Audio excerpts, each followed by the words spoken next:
Ah, yeah, that's no good. I'm going to Mulligan. Which one do you prefer? I don't know, the normal one. Vancouver, Paris, London, GSS. There's more than one!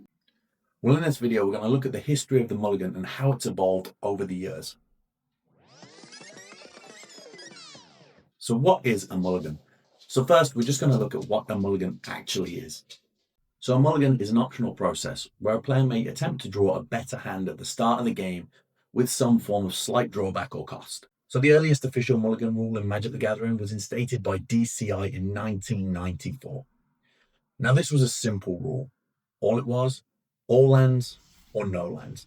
If you had a hand which contained all lands or a hand which contained no lands, you could reveal this to your opponent and draw a fresh 7 cards. That's what you could only do this once at this stage. So moving forward 3 years to 1997, and this changed, and we got what we know as the Paris Mulligan. So this was introduced in the Pro Tour in Los Angeles and then tested for standard in the Pro Tour in Paris, hence the name Paris Mulligan. But what did it involve? So if a player was unhappy with their hand for any reason, they're able to shuffle this back into their hand and draw a fresh hand, with the stipulation that they draw 1 fewer cards for each time they've repeated this process. So for example, you've drawn your 7, you're unhappy with that, you shuffle it back, you draw 6 cards. You do this again, and you draw 5. Now a player can do this as many times as they wish, all the way down to 0.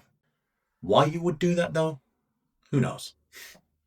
Now the Paris Mulligan remained in place for 18 years, all the way through to September 2015.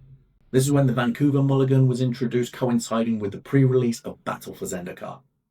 Similar to the Paris Mulligan, the Vancouver Mulligan would let you shuffle your cards back into your library and draw a fresh hand 1 fewer for each time you've repeated that process.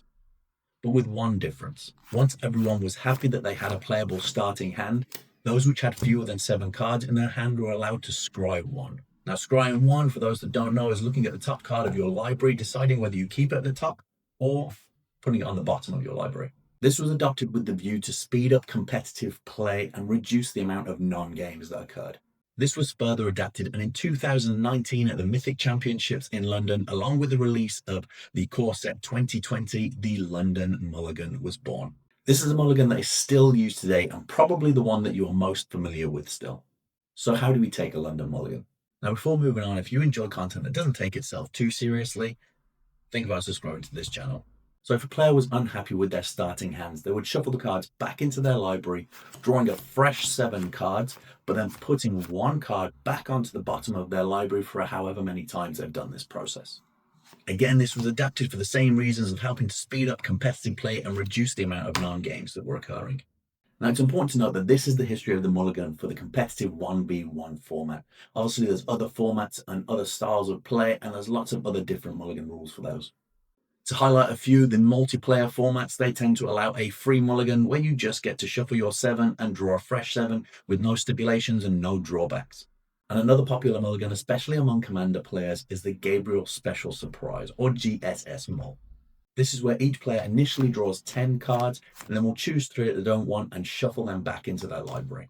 Again, this is with the idea that they'll have less no games and everyone gets to be involved in the game in some way. So what is your favorite mulligan out of these? Or do you have your own homebrew that you play? If you do, let me know in the comments below. I'd love to hear about it.